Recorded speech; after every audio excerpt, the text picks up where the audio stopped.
Teman-teman, perkenalkan nama saya Befran Gabriel Alfons. Saya berasal dari Fakultas Ilkom, Prodi Informatika, Universitas Kristen Indonesia Maluku.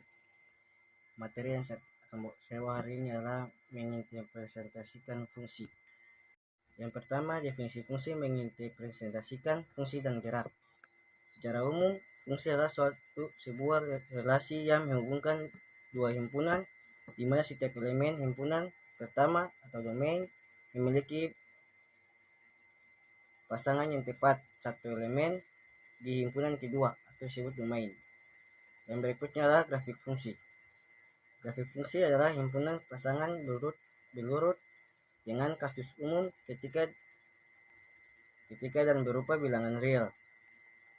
Pasangan ini adalah koordinat Kartesius dari titik pada ruang dimensi 2. Yang berikutnya adalah sistem koordinat.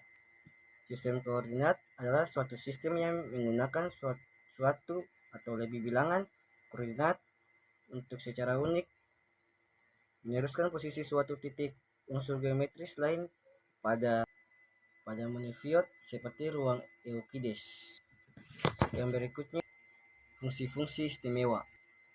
Merujuk pada nilai-nilai trigonometri dari sudut-sudut tertentu seperti 0 derajat, 30 derajat, 45 derajat, 60 derajat, dan 90 derajat. Karena nilai perbandingan sisinya mudah dihitung dan selalu sama untuk sudut tersebut.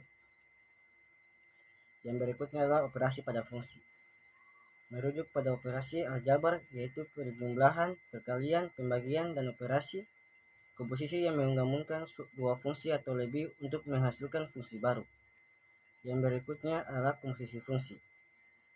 Penggabungan atau lebih dari dua fungsi yang membentuk suatu fungsi baru di mana hasil dari satu fungsi yang disubstitusikan ke fungsinya. Yang berikutnya adalah fungsi trigonometri. Fungsi yang berkaitan dengan sudut dan sifat-sifat segitiga siku-siku meliputi pertama sinus atau sin, perbandingan antara di sisi depan sudut dan sisi miring. 2. Kosinus atau cos, perbandingan antara sisi samping sudut dan sisi miring.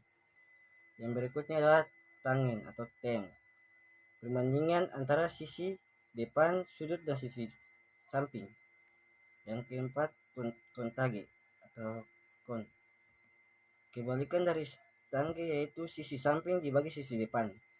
Yang berikutnya adalah sekan atau sec, kebalikan dari kosinus yaitu sisi miring dibagi sisi samping.